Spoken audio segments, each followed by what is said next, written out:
Robertson. Oh, she's a heck of a lot of fun, Jeanne Robertson.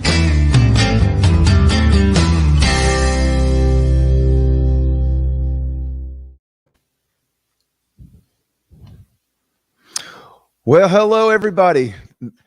How did you feel hearing that song again? My name is Patrick Henry, and I'm excited to be back here on the back porch, and we have a large cast of characters with us. First of all, one thing that I am going to do for those of you who saw the pop-up yesterday is I'm going to take the word surreal out of my vocabulary because I listened back to it, and apparently I said it about 27 times. So we'll not be using that word again, but this is somewhat of an out-of-body experience. Very happy to be here because we get to reconnect with our friends and our family and and I say that seriously because so many of you over the last year and a half have become friends to Jeanne and to myself and to all of the cast of characters. And so I'd like to first of all mention who we have in the room. So we've got Norma Rose. Freebird, why don't you hit the camera? So the guy waving right now is Freebird McKinney, one of my best friends in the world, North Carolina Teacher of the Year. Now he works for the state helping promote education in North Carolina and has agreed to run the camera. We have beautiful Norma Rose sitting there. She will be on here shortly. My wife, Leslie, and Kelly, and Lynn, and Keith, and Tony, the queen of tickets. Now, let me just mention Keith and Lynn for a second. A lot of you know who they are, but if you don't, 6 years ago, or so, Jeanne broke her femur. You may have heard. Put it back on me so if they can see me, Freebird. You may have heard that she broke her femur. She talked about it just a little bit, but she brought in Lynn Oakley to help care for her and get her back on her feet, literally. And Lynn wouldn't go away. And so, she's become a big part of Jeannie's life and of our life. And Keith drove her to shows all over the place because even though I drove her to D-Land, Florida, I couldn't drive her all the time. And Keith really filled that void and helped out a lot. So we're really happy to have them here with us today. And we have Kelly McKinney over there taking pictures with Leslie. And so we're going to have a lot of fun today, I hope. And we have a cast of characters that we're going to bring on shortly. That not yet, and that Jeanne just loved and admired so much, and so we're going to have a good show today. Let me go ahead and take care of one piece of I hate the word housekeeping, maybe because I don't like to do it, but a lot of you have been asking, how did Jeanne pass? What happened? And the short answer is, we're not going to go into details. Jeanne was a private person in her life, and we're going to honor that. But I will say this, she did not die of COVID. She was tested regularly, and she really was aware of her surroundings, and she did not ever have COVID. And she also, I want you to know, and I think she would want you to know, that she passed very peacefully. She basically went to sleep and just didn't wake up, which is the way I want to go a long time from now. But that's the way I want to go. So Tony, if you would share, all of you knew that Tony pretty much ran the show around here from behind the scenes, and housekeeping was her thing when it came to this Jeannie's business. Maybe so we got some housekeeping to talk maybe about. on Jeannie's business, but I don't do it any more than you do. That's right. In a house. I just wanted to, what Jeanne always liked to call was, let's cover the logistics. She liked to use that word. We've had a lot of people are you all are all so kind and concerned about us, and we're doing well. We're busy, and you've kept us busy, and that probably helps a whole lot. The orders you sent in were overwhelming. We were always proud. Jeanne was always proud that we did everything in-house. We took care of all the orders so she could sign things the way you wanted them signed. We didn't try to go outsource things, and we are finally, I can say that all the orders received except the last couple of days are in the mail. If you've not gotten your order yet, it may have only been, give it another week, and then after that, do write and let me know if you're missing your orders, and we'll check on it and resend them if they've gotten lost. That's Tony's very nice way of saying stop emailing. They're on the way. No, that's fine. But also, one quick thing: if you're outside the U.S., which a lot of people I know are, we do ship to you. You get to pay the shipping on those, and you have to pretty much either send it in mail, print out the order form, or give me a call. And but we're happy to do that to Canada and England and Australia. We've shipped to everywhere, and we'd be glad to, but it's a little harder to do because you can't just order it on the website. Okay, one more thing.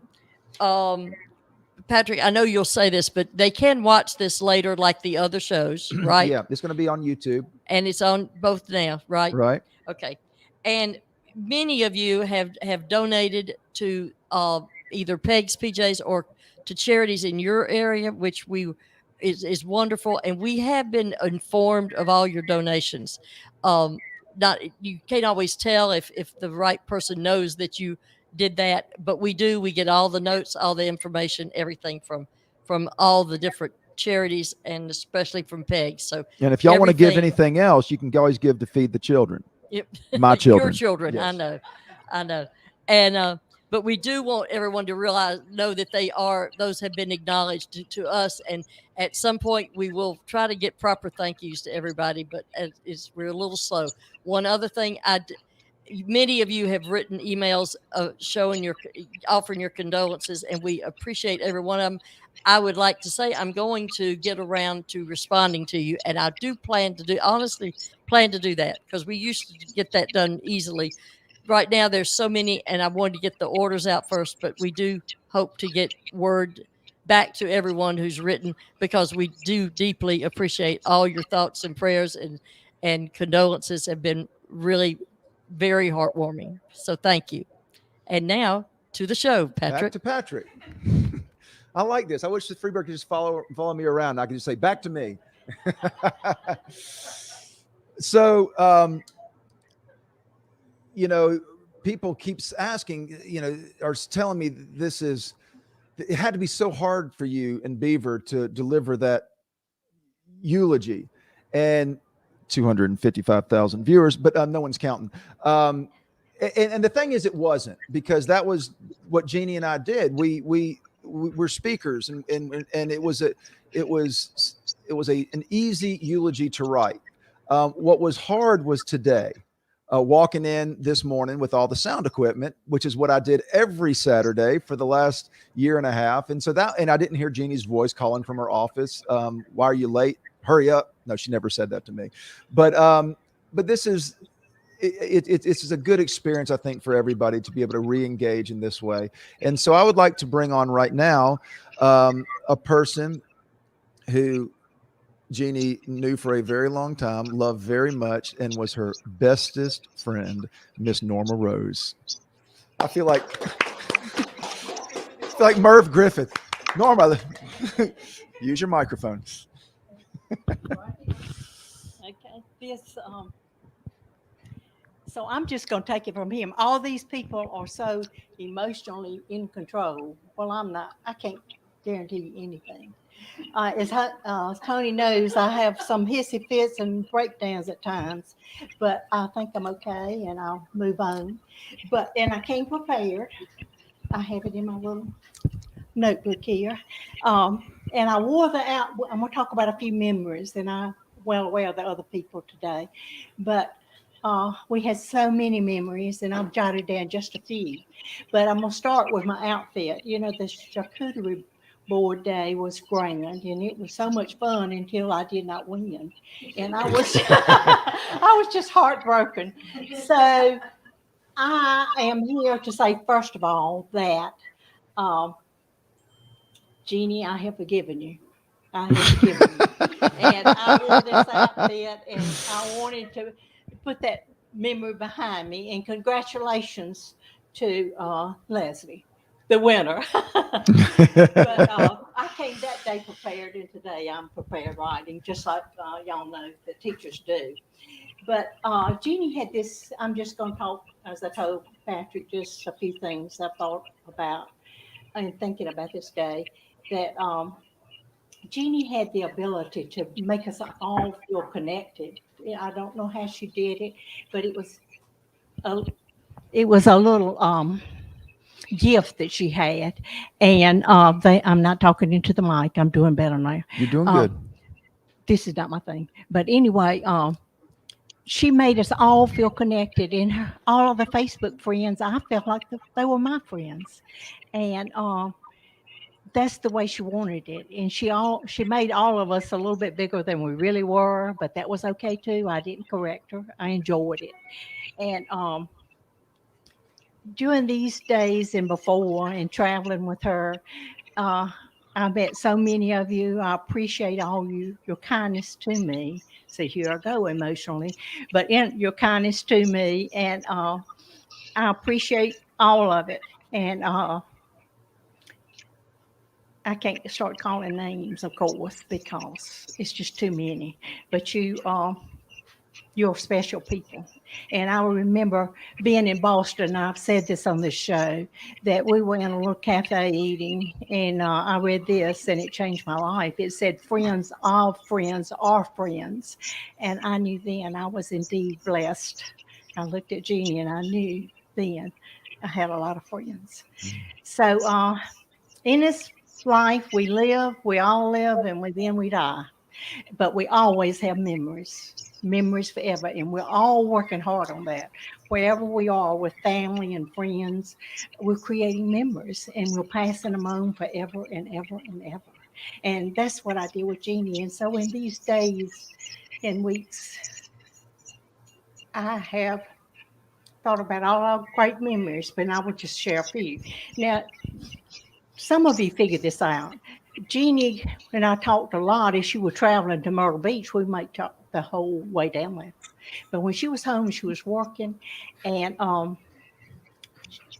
we had short conversations. I knew it was going to be short. And it was like, Norma. And she didn't even say Norma Rose, because that took a few more seconds. She'd say things like, Norma, we're going to Stanford next week with Jerry and Alan, and they're going to play, and then they're going to play golf at Pebble Beach, and we're going to shop the consignment shops, and I want you be ready. We're going to pick you up at 6:30 in the morning. Now you be ready. And that was just, we went. Of course, y'all know, not only to Stanford, we went. I can't remember, but LSU, Pittsburgh, Louisville, Houston, Virginia Beach. Just lots of places. I may have said Houston, but and Jeannie and I always enjoyed that play, and we played too. Well, what's funny is that y'all did a lot of sports. Y'all went to a lot of sporting events, and two women who love sports as much as you and my mother-in-law Tony, is no coincidence that y'all were in her life. Right. It was so easy. We were a perfect match. And talking about sports, she would call me often and say, Norma, have you got the TV on? Do you know who's winning the ball game? It could be 9/11. It could be anything. She didn't want me to get behind. She wanted me to know what was going on in the world. And we shared a lot of football and sports scores. She wanted me to know. And I usually was headed on. I knew what was going on. But she wanted to make sure I had her back and she had my back. Mm-hmm. It would be like, Norma, we're going to Nashville now. Tony's going, and we're going to see Carol Burnett, and we're going to go backstage and see her and meet her. And it was grand, as Tony knows. Or it might be, Norma, are you ready? We're going to Florida, and Howard and Bev are going to we're going to stay with them. And they're so excited, but we're going to have the best time. And of course we did. And she flew off to, she went on to Marco Island, I think, and she looked at me and said, can you get home by yourself? And I said, I think I can. Did you hitchhike? She said, you got to go through Atlanta Airport. I said, I've been through many times without you. I'm going to make it home. I guarantee you, I can get there. She said, well, just always shoot. She was always concerned about me. And then, not enough to not leave you, but right, she was always thinking, because she never knew what I was thinking. And then, anyway, it was one conversation after the other. Keep by your mouth. And my least favorite, when she would do this, I'd answer the phone and it would say, Norma? Yeah? Oh, I called the wrong number. I did not like that. I was so excited. I thought we're going to have a few minutes to talk, but no, we did not. Then there was times like we're going to Louisville to the Bestest Friend Convention, and I knew for months we were going with the pashminas and the wine glasses, the hillbilly wine glasses that I made. And we saw people like Linda Cream and just all sorts of special people that changed my life forever, really. And you did yoga on stage. I did yoga on stage, and I'm finally getting back to my yoga after this pandemic. I love yoga. And I'm not like Leslie, but strawberry with little sprinkles on top. I went back this week to 2 classes, and here I am today. But then these little conversations, my last one was Wednesday night before she died on Saturday. And it was about 7 o'clock, and she called and said, Norma, I'm very tired and I'm going to bed. Do not talk. Well, I've heard that before. Do not talk. Listen. Okay. And she said, Norma, I have 2 things I have to ask you. Okay. Can you take me to my long appointment on Monday? Yes. Can you take me to my appointment on Tuesday? Yes. And she usually said goodbye. And that night she said good night. Whatever. And but I'll always miss the phone calls. And sometimes she waited too long to call, and I didn't like that. But anyway, I understood she was working. But you and I talk now on the phone. Yeah. I know we're not bestest friends, but we still talk. And you return my text, and I like that too. And I have one little, I could tell 1,000 telephone conversations, but I'll stop with those memories. But I'll tell this one little story because I am a storyteller, and I got the ring guards, and maybe that's my story now, but I won't get into that today. But Jeannie was always concerned about all our stuff, like all of us are. What's going to happen to our stuff? And we were standing in the hall. Jane Tucker was here, and she got into it again. We're going shopping, buy some more stuff. And she said, what's going to happen to all my stuff? And I said, Jeannie, I'm not worried about that. I'm just living my life, and I'm just not going to do that. And she said, well, I have to have a plan. And those who know me, it came up in my head. I had the plan. I said, I got the plan. She said, what is it? And I said, it's going to be like this, Jeannie. The last 2 standing will take care of everything. And she said, I like that. So on Monday after the service, Jane Tucker and I were in the closet. And of course, we knew where most of the stuff came from. And we revisited all of that. And that was the beginning of this journey without Jeannie. But anyway, it was not easy, of course. But anyway, I'm going to give these other people a time to talk. Well, thank you for being here. And Jeannie loves you, and we loved you, and we're not done. No, and I love all you fans, and I just have a lot of gratitude today for Jeannie and her fans. And I want to mention a fan that I forgot to mention at the beginning, and that's Linda Harris.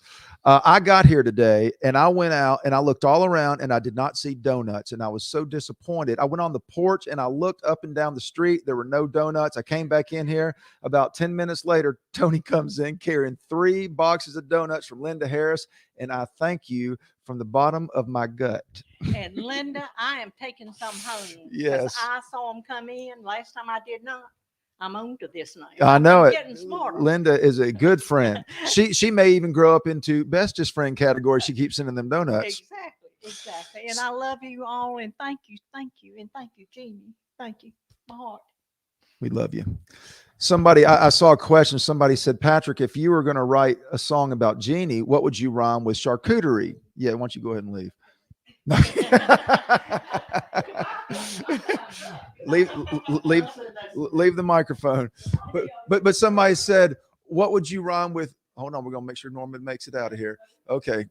She said, what would you rhyme with charcuterie? And I'm like, well, cowboy booteries. What do you think? All right, so Freebird, we're gonna I'm gonna introduce in a second. Take that comment off, please. Introduce some of the cast of characters that Jeannie talked about, that she was friends with, that she that were so much a big part of her life, and they were so kind to be here today. And we figured out the technology to make that possible. And so here we are with Debbie Childers and Jane Tucker from New York City, now Savannah, Georgia. Jane Herlong and Al McCree, the Nashville people. Why don't y'all unmute yourselves so we can talk to you? Y'all say, no, can't hear you. Can you hear me? Hello. I can hear Al. I can hear Jane Herlong. Jane Tucker, say something. Okay. Can you hear Okay, me? I can hear you. All right. Okay. So this is very exciting because I just think the world of y'all, and Jeannie thought the world of y'all, and Al may have given me my first job out of college, other than the restaurant that I worked in. And it was funny because when I moved to Nashville, my father said, son, I will support you in spirit. Get a job. And so if you want to be the next Garth Brooks, you're going to have to earn it. And so I did get a job. I actually got 3 jobs, and one was working for Al McCree. He was full-time professional speaker at the time. And so I was making sales calls on his behalf, and I worked from 8 to 12. But what he didn't know is I went straight from there across town to work for another speaker. And then after that job, I went to the restaurant to work until 1 a.m. Well, I was consistently about 5 minutes late, and Al's an ex-military man. And finally he said, Patrick, if you're going to be late, you can't work for me anymore. And I said, I'm sorry, Al. And then I told him all the jobs I've been working. He said, you know what? I'll give you a pass. So if we could go ahead, I want to talk to Al for a moment. Al is who we call the Nashville people. And because when Al came into Jeannie's, not yet, Bird, go ahead and take him down. When Al came into Jeannie's life, I mean, we all knew each other through the National Speakers Association, but Al lives in Nashville, and he ran a record company. He knows the music business, and he's the one who got Jeannie into theaters. And so, Al, if you don't mind, I'd love to hear about kind of how that all came to be and how you took her career to another level. Well, thank you. Let me just say I was really blessed to work with Jeannie on a professional level for about 12 years. When I had the record business, we also had very good digital distribution, which in 2010 was a big deal. And so I asked Jeannie if I could distribute her recordings to iTunes and Apple Music and those kinds of places. And she said yes. And then we also, sent clips. Actually, Jeannie sent clips to YouTube, and then we sent clips to Sirius XM Radio. We don't exactly know how it happened, but someone took the clip, which was called Left Brain's Grocery List, retitled it, Don't Send a Man to the Grocery Store, and put it up on YouTube as an audio clip only. And Jeannie was really kind of upset about that because she said they should be buying this clip on iTunes. And after discussion, I'm sure Tony got involved as well. We said, well, let's put up the video. And when the video went up, that went viral. It had the audio clip. So when that went viral, in my back of my mind, I said, well, if she's viral, that means we could sell tickets, public tickets. And so I partnered with a local promoter by the name of Outback Concerts, and we did 2 shows. And we said, well, we're going to take these shows. Well, we're going to take them to where you have fans. So we found out digitally that she had the biggest fan base in Texas, particularly Dallas, and also North Carolina. Tony said the same thing. She said, that's where I'm shipping product. So we did our first show in Dallas, Texas at the Lakewood Theater and sold it out in about 2 weeks. And we also did the show that same weekend at the Carolina Theater in Durham. Didn't sell out quite as fast, but it did sell really well. So that was the start back in 2011. And actually, the very first show that we did together was a charity event through my church for the Father's Day for the flood. Nashville that year had a terrible flood, and we raised almost $40,000 in offering from the Jeannie's performance here. And then we went on to promote shows all across the country. We had an agent who came calling for us, and she worked with Paul Lohr at New Frontier for a while. And then he eventually ended up with Jackie Kanabe, first at APA, and then Jackie moved to UTA. And Jeannie was a national touring act. I mean, because she was a celebrity, because of her YouTube following, also all of you out there on Facebook as well. And then when she passed, she had 53 shows on the books. and we were going strong, and she was going strong. So I was really blessed to work with her. She was an absolute genius at what she did with her very unique niche of storytelling. And I can tell you that I've had no greater professional um, success in my life than sitting in the back of a sold out auditorium and watching a couple thousand people just laughing like there's no tomorrow. So it was a real blessing for me to work with her. She was absolutely one of the hardest working, if not the hardest working people I ever knew. And we just had a great professional relationship. Now, we did have our moments when she would chew me out, just like anytime I was in the military, got chewed out. But she always had a good reason for that. I mean, when we got done, I understood where she was coming from. So as a result, we had a very strong professional relationship right up to the end. But it was again, I was really blessed to have worked with her, to see this blossoming of celebrity. And if I hadn't been there to help her go and say, she'd have found somebody else to do it. I was just lucky enough to be the right guy at the right time. Well, I'm not sure that that's the case, Al, because you really did, especially in the early days, mold her into the performing artist that she became. Not talent-wise, she always had the talent, but I don't think she had she saw herself filling out theaters until you introduced her to that. So she always said she wasn't a star, she wasn't an entertainer. But then over the years, that kind of changed. She, later on, when she get on an airplane, if she wasn't recognized, she would be mad. She would be upset. Well, and she'd make you take the green M&Ms out of the candy bowl in backstage too. We did a show one time down in Florida, down in Tampa, Florida, and we were in the breakfast buffet line at the Courtyard by Marriott or some restaurant. I don't remember where it was. And some guy came up to her and said, "Are you Jeanne Robertson?" And she says, "Yes." He said, "I recognize your voice." He recognized her voice from the Sirius XM radio stuff. He didn't know what she looked like. So that was not an uncommon event. I find that I'm not encumbered with fan love like that. So thank you so much. One viral video away, Patrick. Yeah. So Yeah. Don't send. Well, we'll work on it. One thing about Al, and I've known Al since I was 22 years old.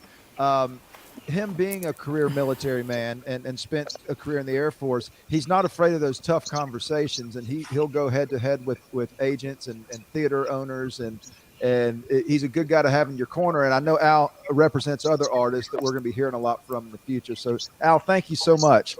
So one quick thing too. It's funny. Tony and Jeannie used to have this. I'd talk to them on the phone, and they would say, "Well, am I getting military Al today, or am I getting compassionate Al today?" Well, actually, we didn't let military Al talk to some people. That's right. Yeah.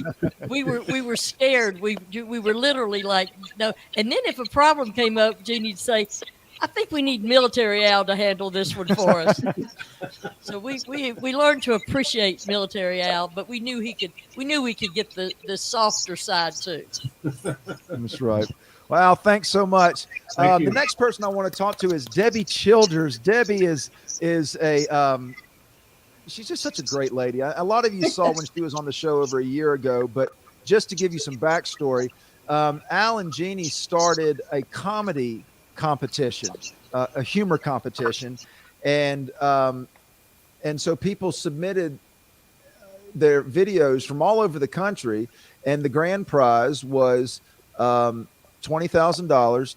Yeah, Did you not get that, Debbie? Oh, No. grand prize was sharing the stage with Jeannie at the theater of their choice. And I was a judge in that competition, and I said from the beginning, now that no one's here to dispute me, this is your winner. This is the one. So Debbie got to, she opened up a theater, and they became great friends. She's been up here to the back porch. And Debbie, I'd love for you to just talk to people and tell how you Jeannie's influenced you, and just tell us more about you. We love you. Well, Jeannie and I go back a long, long way.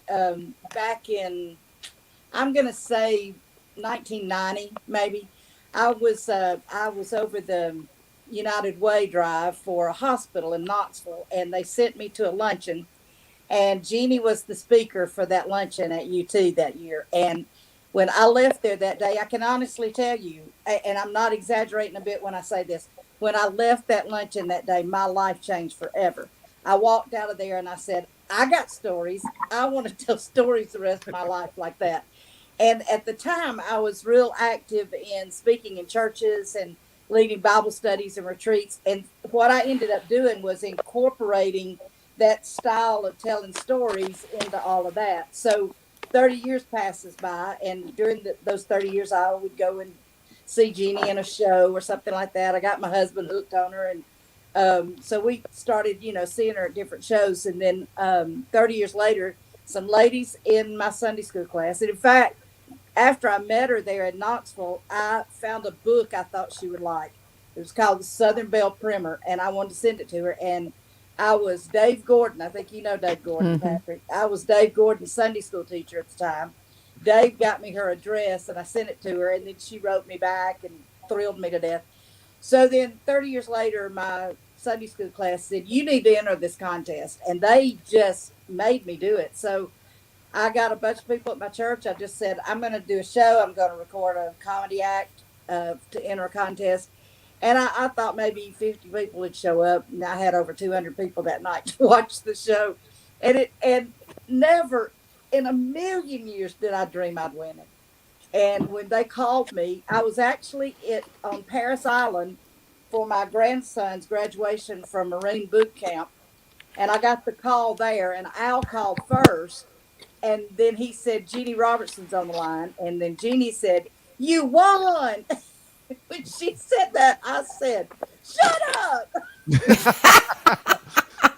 Now, weren't y'all in the van? I just told Jeanne Robertson to shut up. But from that moment on, I felt at home with her. I felt like we'd been friends forever. And then we did get to be friends. And I got to tell you, there are days something funny happens. And the first thing I want to do is pick up the phone and call Jeannie, because that's what I did. And I miss her. I miss her terribly. I still can't wrap my head around the fact that she's gone. Mm-hmm. But it's been a wonderful thing to know her, and then to actually meet her and get to know her better and better. It's just been wonderful. Well, and I imagine that when you came up here, you and your lovely daughter, well, first of all, let me just say this. When they got here, I went down and I introduced myself, and Debbie said, nice to meet you. We're dragging something underneath our car. Well, here's the funny thing. I mean, all this time I've been looking forward to driving to Jeanne Robertson's house. And somewhere on the way, I hit something, and it pulled like part of the bottom part of the car out. And so when I pulled into her driveway, it sounded like I was dragging metal. And she's standing out in her driveway, and Amy said, Mom, this is so typical you. I pulled into her driveway, and it's like, ee! So she said, Patrick's on his way. So I met you as you crawled under my car. That's right, which is also typical. Patrick, get under that car and fix it. That was my first meeting of Patrick Henry. Yeah. You became my mechanic. That's right. So, well, we had do me a so favor. much fun that weekend. It's just, it will be something Amy and I'll always remember. It was just a fun weekend. Yeah, well, and that's when I really learned that y'all are big Auburn fans. I'm not. Well, Amy, I'm sorry. Your wonderful daughter is. Yeah, Amy is. I apologize. Amy, people ask us, does it disappoint you that Amy became a Presbyterian? Because my husband's a Baptist preacher. And I say no, but it kills me that she's an Auburn fan. But she went to Auburn, right? No, her father-in-law played at Auburn. Oh, okay. Because I'm a lifelong Auburn fan. Oh yeah. But I've been shocked at how your allegiance will shift when your tuition payments go to a different school. Now we're all about the Wolfpack. Yeah, that's true. Well, when I got ready to go to college, my daddy said you can go anywhere you want to go, but if you go to Auburn, I'm not going to pay for it. Mm-hmm. So that was my choice. Well, but no, my dad was just thrilled I went to college. We had a great time talking about Auburn while we were there. Yeah, I know it. Well, thank you so much for jumping on, and don't go Thank anywhere, you. because if we have This more is time, just I want you to tell a story. But you what? don't go anywhere, because I want you to Okay. tell a story. I want to come back to you. So Okay. next, I want to talk to Jeanne Tucker. Um, you all know Jane. She is known Jeannie for 25 over 20 years. years. 25. For how long? 25. Wow, 25 years. It's almost as old as I am. But you know her as Jeanne Tucker from New York City. She was Jeannie's fashion consultant and friend, and she's a good friend to us, and we just love her. And I want Jane to just kind of tell, how they met. And I'm also going to have Jane show you what's going on in her house right now, because as Norma Rose, when they were talking about what to do when somebody passes, that the other two will take care of all their jewelry and clothes. That's exactly what happened. And Jane took all the jewelry and clothes, and they're going to auction it off. And so, in a very tasteful way. And so, Jane, tell us about how you met Jeannie, and just take it from there. Well, I first met Jeannie in about 1952. I'm sorry, 1992. What am I talking about? 1992. See, this is not my thing. Anyway, and I saw her and I thought, oh, wow, I could really do a job on her if I could get a hold of her and make her absolutely divine. And she was sort of in her librarian basketball coach mode when I saw her, as far as clothing. So 5 years later, I met her when she was in New York, and I said that I was a fashion consultant and that I would love to work with her. And she kind of blew me off. She said, well, my bestest friend and my assistant tell me I need help, but I don't know. But then she found out I had a very tall teenage daughter at the time who was about 6'4", and that suddenly perked her interest. So a month later, she calls me, and I fly down to Burlington, and she figured, oh, well, she's just going to fool around. Well, after 3 days, I'd gone through all of her closets, and we had piles of clothes on her pool table and her ping pong table. And I said, now, Jeannie, I am not leaving here until you call the local church to come pick these clothes up, because I know after 3 days, when I leave, you're going to put them right back in your closet. She said, how did you know that? And I said, I've got you figured out real quick. So anyway, from then on, we just became very good friends, and I helped her, when the years that she was doing primarily keynote for corporations. And then when Al got involved and she started doing theater shows, then we had to get her a little more glamorous and glitzy. So it was fun. Every dress I look at and every outfit, I remember the story of the day she ordered it. Of course, everything had to be custom made for her height. And everything had to be in color because of all of the dark curtains behind her. And we shortened her skirts, and I got her into higher heels. I said, what makes a difference if you're 6'2" and you become 6'5" in high heels? You're on the stage. No, you just, that even makes you that much better. So anyway, I was very happy to become one of her quote unquote cast characters. We had a lot of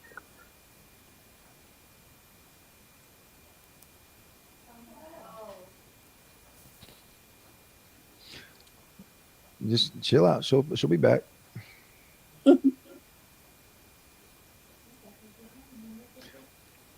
Okay, it looks like Jane's a little frozen up right now, so I'm not sure she'd be thrilled with that particular frame. She comes back, we're going to hear a horrible word. What, Tony?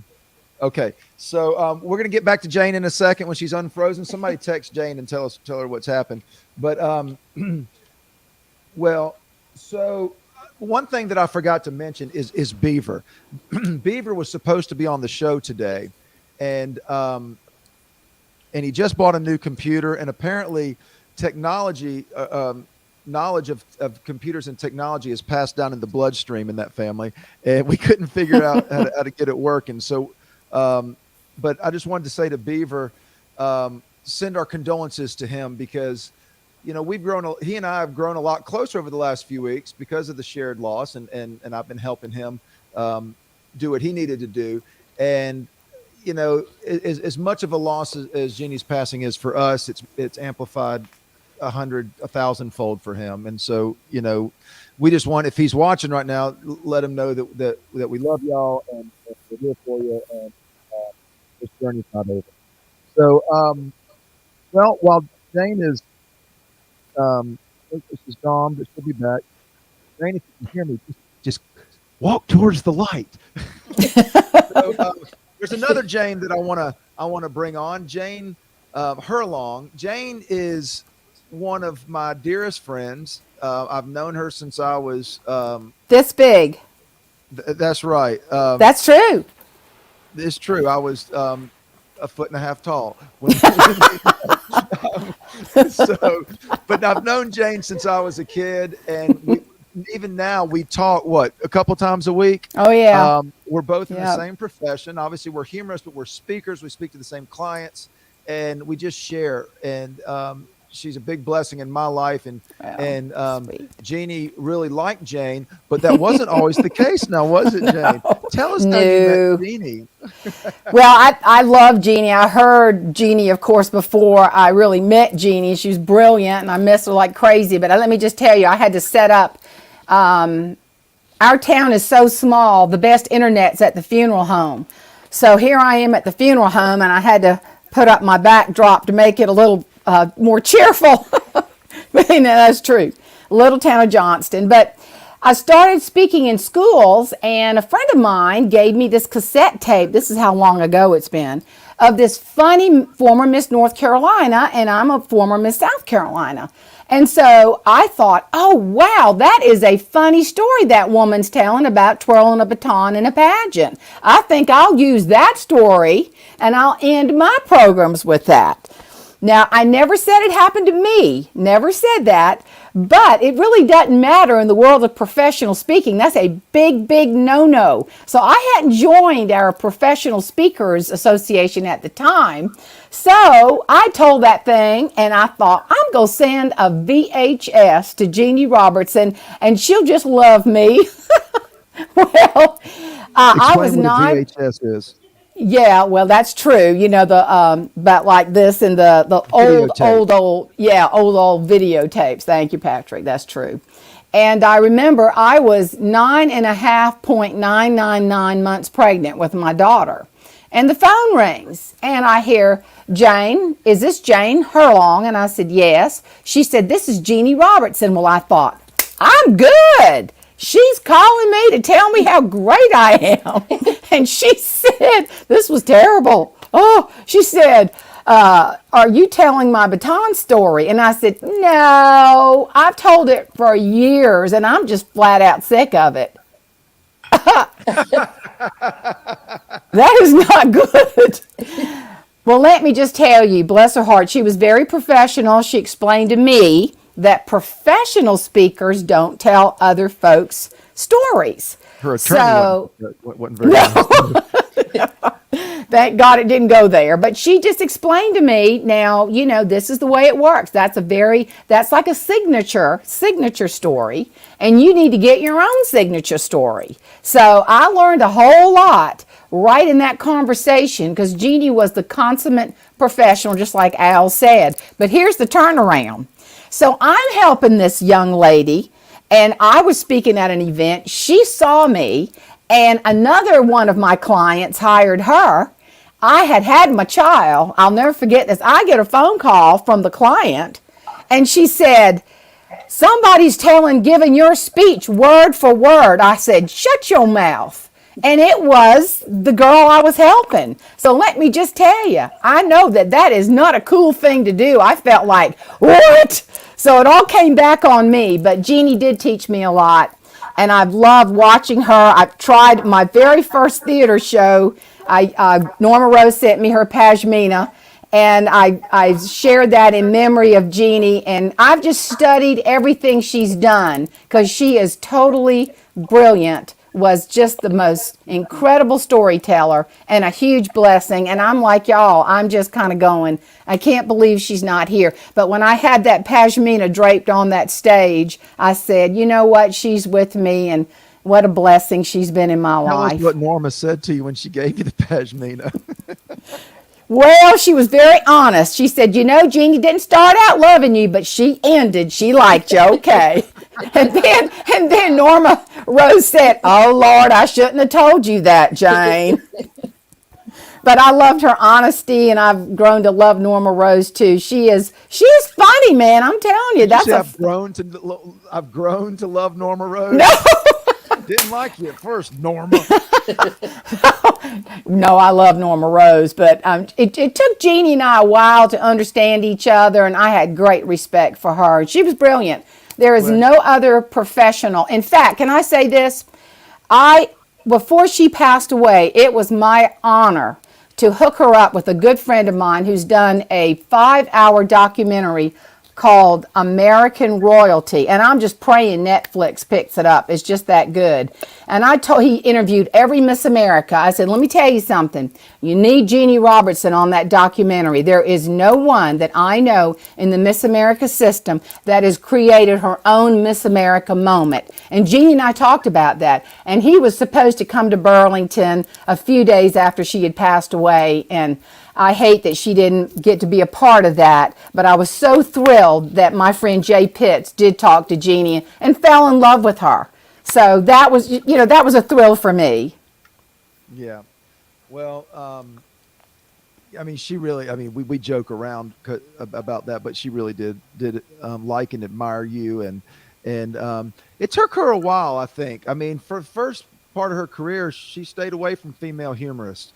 It took her a while to where she embraced, I'm joking, but she embraced younger, up and coming humorists and really encouraged them and gave them a platform. And I'd mentioned that in the eulogy, that she really enjoyed opening her stage. And I know that you and Debbie and countless others were benefiting I'm from not that much younger. Well, wasn't gonna say Take it, anything, girl. but, Take it. Debbie, take it, honey.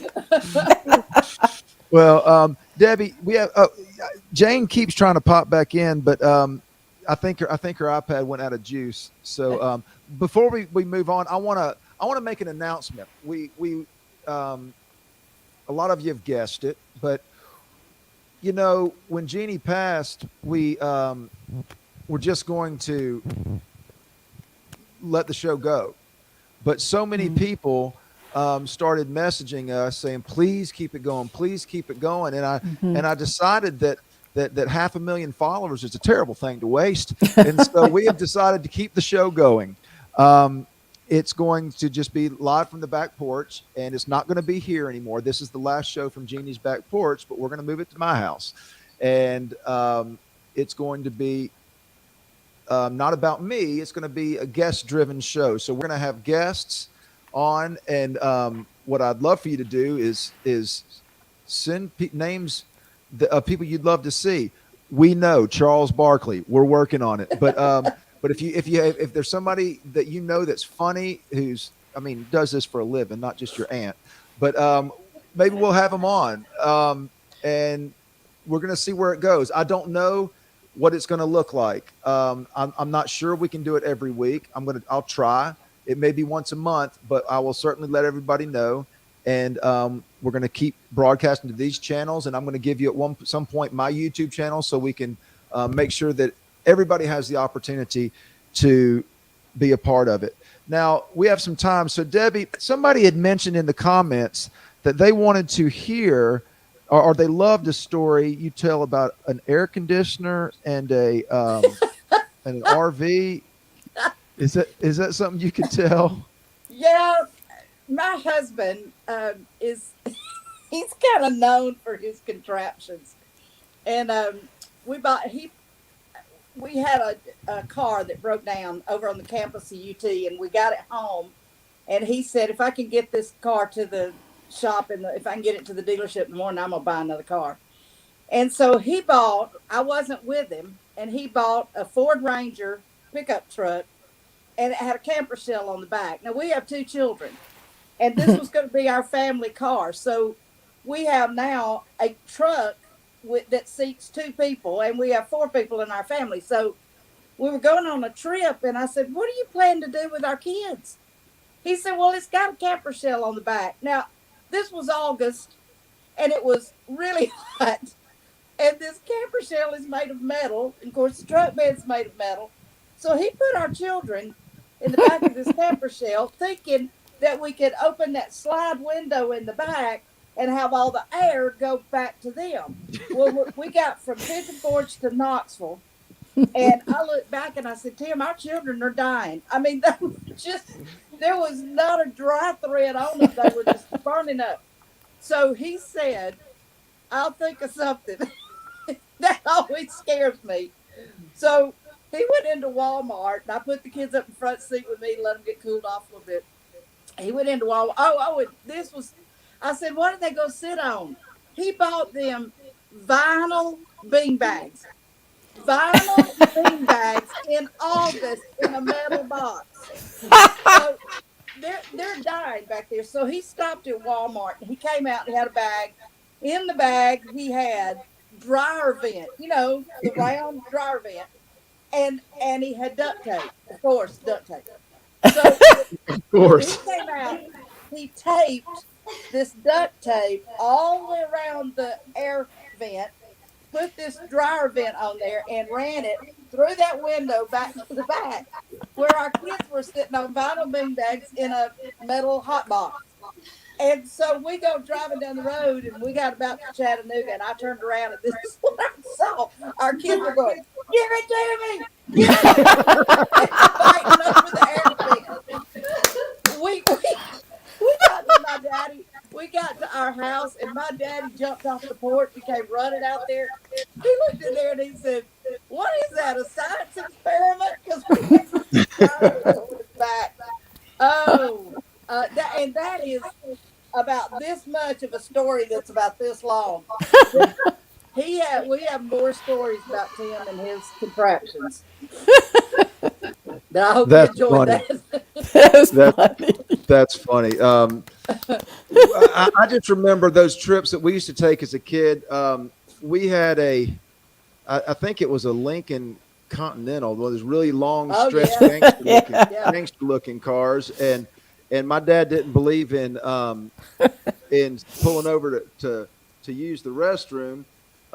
So we were either peeing in the woods on the side of the road, or we had an empty mayonnaise jar. Wasn't empty long. Yeah. So, hey, Jane, would you do me a favor? Bring Jane back up, please, Freeberg. So Jane, one of my favorite stories that Jane has told me in one of our many conversations was about when the guy she had surgery, and their husband asked a question to the doctor about growling. Oh my gosh, yes. I'll tell you what, it is. I was speaking in Myrtle Beach, and my sister had breast cancer. Of course, it's Breast Cancer Awareness Month, ladies. Take care of your mammograms. So I was sharing that my sister had a great attitude as she went through getting reconstructed and both breasts removed, and she was amazing. She really did great.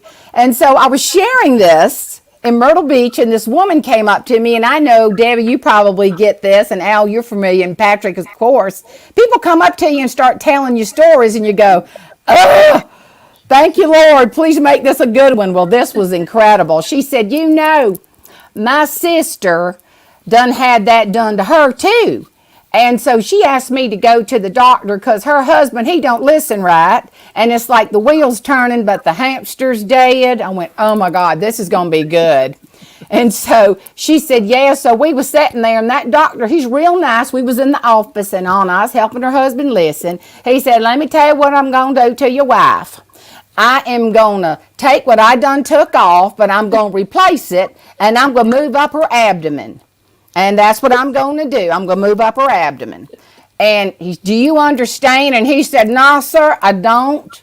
And the doctor said, let me explain it different. I'm going to take your wife's stomach, and I'm going to move it up to replace what I done had to take off. You got any questions? Lord, his eyeballs got this big. He said, yes, I do. If she goes to getting hungry, are them things going to growl? Where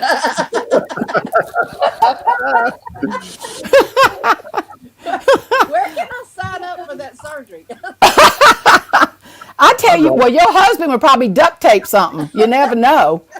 I'd And like so- to know the answer to that question. It was like, you're just going, thank you so much. That was gold. Yep, Funny. I can use that. Well, y'all, thank you Says so I'm much. Al, would you like to say anything before we sign off? Thank you very much for being on. We haven't talked much about it, but Jeannie does still have lots of products for sale. There it is. DVDs and books, and of course, all of her products are available digitally as well. For those of you that don't want physical product, they're all available for download or streaming or whatever. And so, if you to keep Jeannie alive in your hearts, you can certainly have one of her products, or you can certainly, like, all of her DVDs are on Amazon Prime. So if you have Amazon Prime or you want to stream it, that's a great way to enjoy Jeannie for years to come. That's right. And Tony wants to say a few things. I did. Al just reminded me we do have product for sale, and if you want things for Christmas, I know it's October, but I mean the post office is even telling us that they're going to be slower. I mean, they're prepared. They're already setting saying, expectations. Right. They're already telling us that. So I would say get your orders in just so we can get them out, and you will have them in plenty of time. But yeah, we're happy to we still have plenty of, people are worried we're going to run out, and we're not. We've got DVDs, CDs, the left brain hats, and both style books. So we're good to go. And we will, look forward to hearing from you all, and we'll get everything to you. Thank you. Bye. Or I'm saying bye. We're not through. No, we're not through. That's not saying yet. So Oh, good, before we Patrick. go ahead and put it, make it all about me. Thank you. And Jeannie always, thank you. Jeannie used to always ask me to sing, and she loved when I sang, and she was always so kind to insist that she gave me a stage to sing from, and she was always frustrated that I never wrote her a song, and I still hadn't. But I'm working on it. But I want to play you a song and kind of close things out today that I wrote for my dad when he passed away 20 years ago. And so I think it's just as relevant now for Jeannie as it was for him. So our hearts cried out in sorrow by her graveside. Preacher uttered words I can't recall. The wind blew cold despite the sunny weather, as we laid to rest the woman loved by us all. She now sings with the angels, with a voice before a king. Her weary frame now strong and able, free from the burdens this life brings. My tears soak the ground beneath me as we hang our heads to cry. But I don't weep for our sister, I weep for those that she left behind.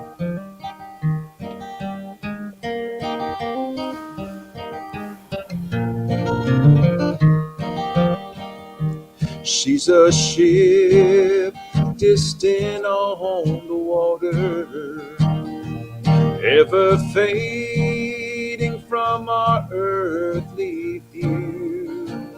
A far far offshore holds the ones that came before her, saying, welcome home, my child, we prepared a place for you. She now sings with the angels, with a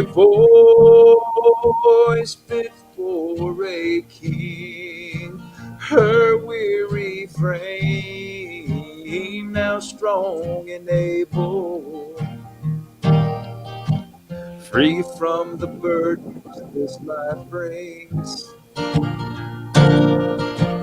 My tears soak the ground beneath me as I hang my head and cry. I don't weep for our sister, I weep for those that she left behind. I weep for those that she left behind. Oh, that was beautiful. Well, Just beautiful. Such a blessing and such a good time, and we're going to keep it going. And I know Jeannie would approve. And Jeannie will always be a part of the show going forward, meaning I won't use bad words, and I will not fuss at people who say ridiculous things, because she would not have wanted that. But we love y'all, and we love Jeannie, and thank you for being a part of this. Thank you for allowing me to. Yeah. Thank you, Patrick. True honor. And It was truly. And as Jeannie would say, keep laughing. So, Freebird, why don't you play us out of here? Yeah, it's okay. I'll wait. And go. She's a heck of a lot of fun, Jeanne Robertson. Oh, she's a heck of a lot of fun, Jeanne Robertson.